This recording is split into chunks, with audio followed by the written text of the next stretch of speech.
Okay, sum to product identities. So there's a few more identities that we're going to talk about.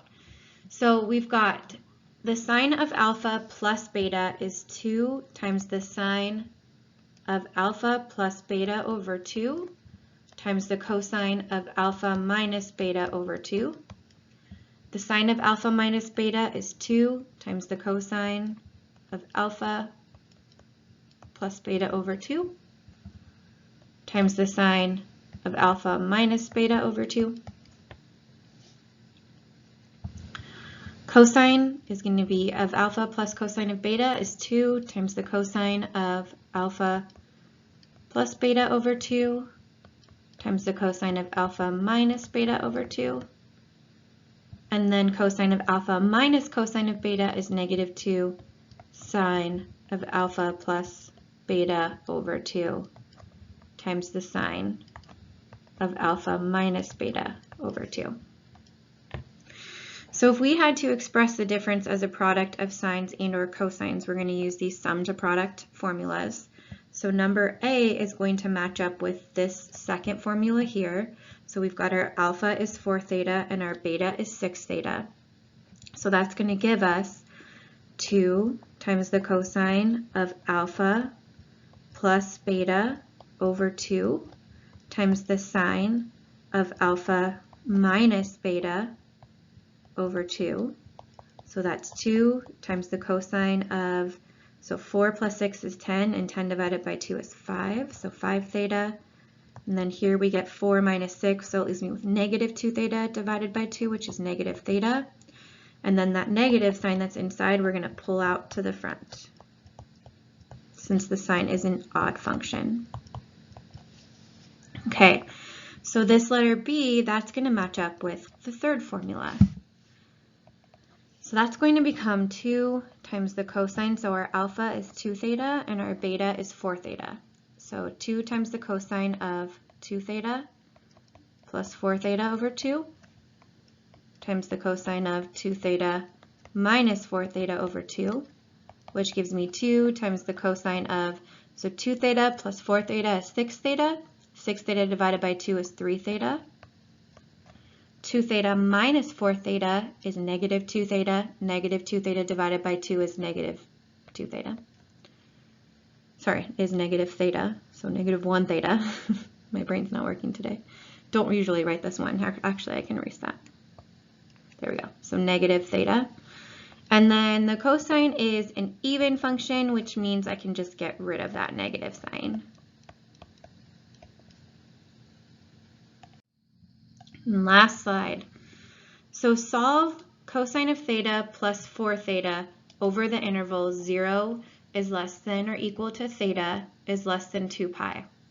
All right, so first thing we know is that, let's see, so we know that let's rewrite this using those sum and difference formulas. So we just learned that the cosine of alpha plus the cosine of beta is equal to 2 times the cosine of alpha plus beta over 2 times the cosine of alpha minus beta over 2.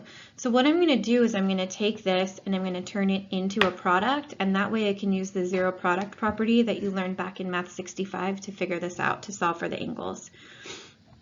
So this I can rewrite using that sum to product formula. So this becomes 2 times the cosine of alpha plus beta over 2 times the cosine of alpha minus beta over 2 equals 0. And this is what I actually just did on the other page. So that gives me 2 times the cosine of 3 theta times the cosine of theta equals 0. So the only way that you have two things multiplied together to equal 0 is if this equals 0, because if the cosine of 3 theta equals 0, then this whole thing will be gone, or if this equals 0, because again, 0 times anything is 0. So what we're going to do is we're going to set each of these things, factors, equal to 0, and we're going to solve for theta. And this is bringing in what we learned in some previous sections over this. So when I look at this, if I take the cosine inverse of both sides,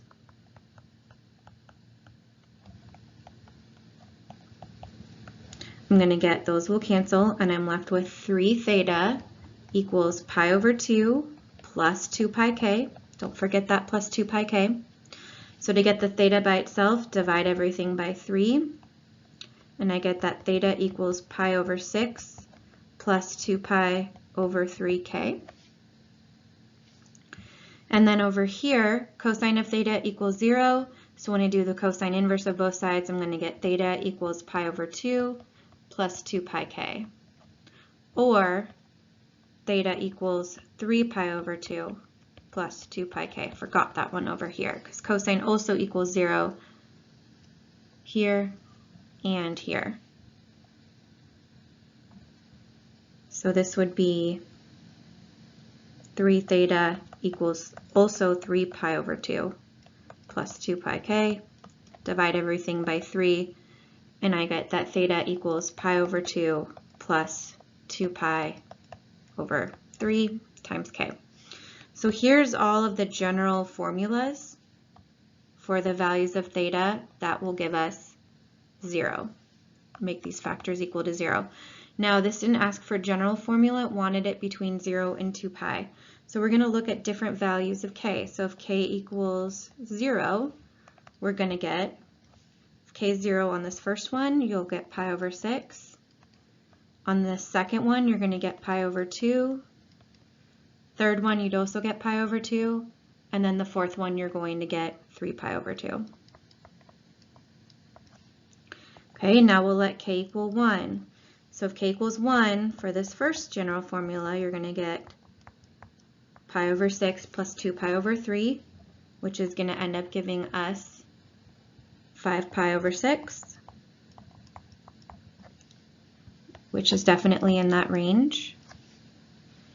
If I let k equal 1 over here, you're going to get pi over 2 plus 2 pi over 3, which ends up giving us, let's see, pi over 2 plus 2 pi over 3. Common denominator is going to be 3. This is going to be 2, so you're going to get 3 pi plus, so 7 pi over 6.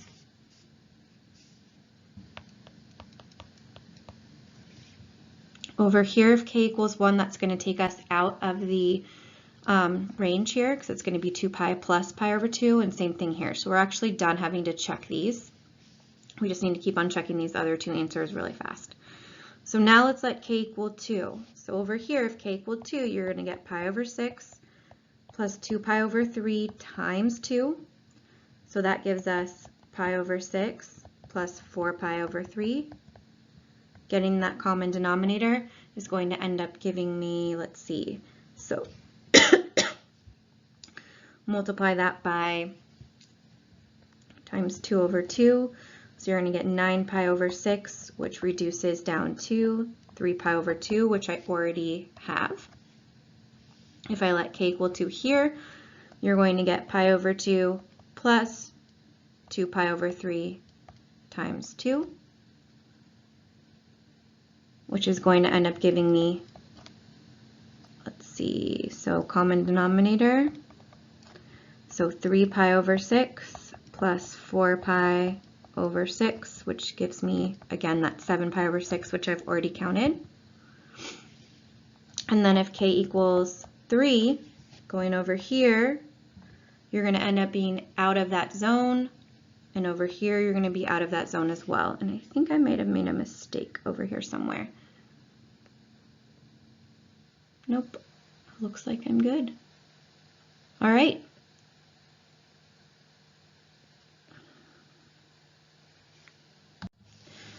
Actually, it looks like right here is where I made that mistake, is this last one here. So when k is 2 for this last one, you're going to get that common denominator here. So pi over 2 plus 2 pi over 3. Okay, we're going to end up getting 3 pi over 6 plus, this would normally be 4 pi over 3, but it's going to turn to 8 pi over 6 to get that common denominator. So that leaves me with 11 pi over 6 is that last one. So there are the solutions to that formula. So again, there was really no way we could have solved this if we didn't turn it into factors, so we could use the zero product property.